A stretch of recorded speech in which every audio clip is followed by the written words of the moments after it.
안녕하세요. 저는 종이로 조각 작업을 하는 이음입니다.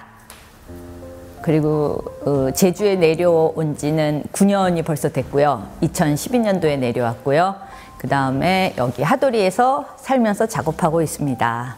요번에 서귀포의 바람에 이제 전시할 출품할 작품은요.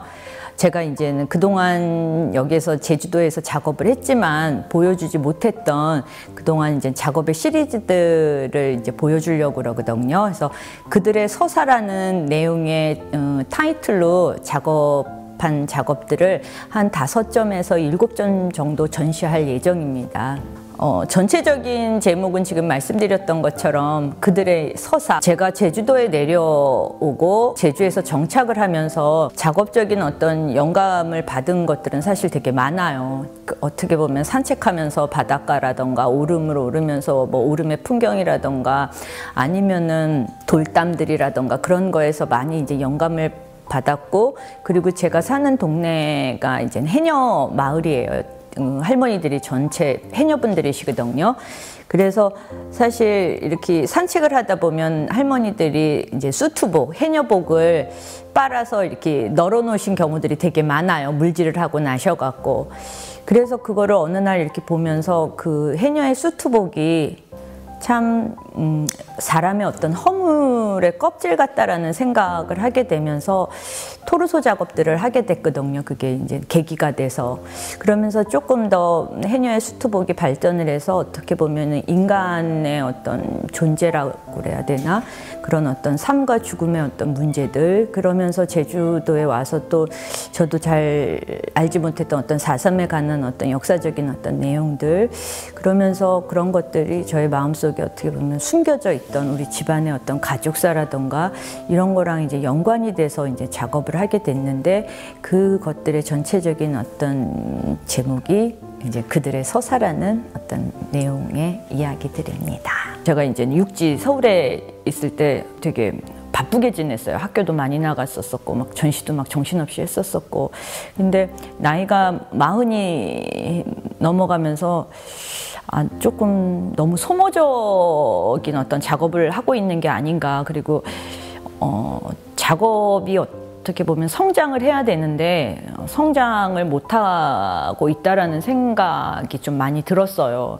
근데 밑도 끝도 없이 어느 날 갑자기 다니던 학교를 이제 안 나갈게요 그러면 이제 말이 안 되니까 머리를 써갖고 봤더니 그때쯤 이제 이중섭 미술관 레지던시 공모가 나서 꼭 됐으면 좋겠다. 그리고 1년 내려와서 정말 작업만 하고 좀 작업적인 성장의 어떤 계기를 좀 마련하자. 그래서 사실 공모해 갖고 되게 간절히 좀 됐으면 좀 바랬었거든요. 근데 어떻게 보면 하늘이 도왔는지 운 좋게 입주작가 되는 바람에 이제는 돈 벌던 거 이제 다 내려놓고 와갖고 1년 지냈었거든요. 그래서 사실 경제적으로는 쉽지는 않았었는데 만약에 그 계기가 없었으면은 좀 작업하기가 저한테는 쉽지 않았을 것 같아요. 그래서 저로서는 되게 큰 결단이었는데 나름 그게 좋은 어떤 계기가 돼서 저로서도 되게 좋죠. 2012년도 1년 동안 이중섭 미술관 그 레지던시에 있었어요. 작업의 변화는 사실 되게 많고 되게 심정적인 어떤 인간 자체가 좀 많이 달라졌어요. 왜냐면은 이제는 그 전에 작업은 어떻게 보면은 30대, 40대 초반까지 할 수 있는 어떤 감성적인 저의 얘기긴 하였으나 되게 감성적인 어떤 작업이었었고, 그런데 제가 50이 넘는 어떤 나이에도 계속 그런 작업만은 할 수 없는 거잖아요.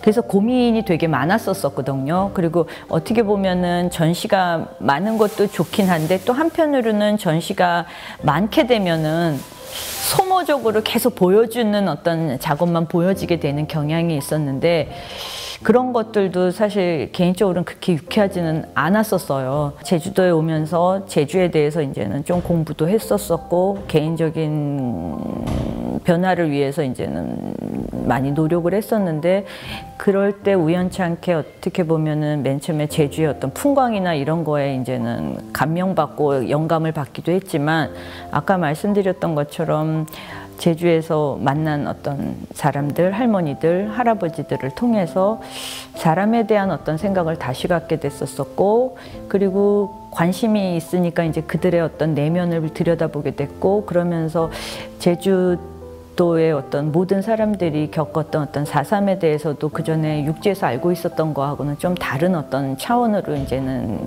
알게 됐고, 그러면서 다시 저를 반추하게 되더라고요. 왜 그러면은 저희 집안에 어떤 가족사가 있었는데, 차마 이제는 말하지 못하는, 어떻게 보면 어른들 사이에서 늘 이제는 회자됐던, 얘기되어졌던, 그리고 어떻게 보면은 늘 슬금슬금 귀덕냥으로 들었던 어떤 그런 얘기들이 나의 어떤 일부분인데, 나 또한 4.3을 겪은 할머니, 할아버지들이 그 어떻게 보면 감추는 것처럼 나 또한 나의 어떤 일부에 대해서 감추고 있었던 건 아닌가, 그런 생각이 들었고, 그러면서 이제 아버지에 대한, 그 다음에 어떻게 보면 우리 가족에 대한, 그리고 우리 뿌리에 대한, 근데 그게 이제 어떻게 보면 저에 대한 어떤 더 많은 집중을 가지게 된 거죠.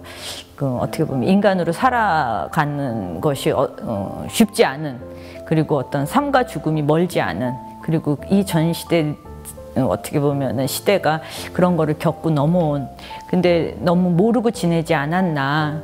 그래서 그런 식의 이제는 어떻게 보면 작업적인 내용을 갖고 지금은 작업을 하고 있습니다. 그래서 어떻게 보면 육지에 있을 때랑 제주도 내려와 갖고 좀 많이 작업이 좀 변했죠. 서귀포는요, 어떻게 보면은 마음의 고향.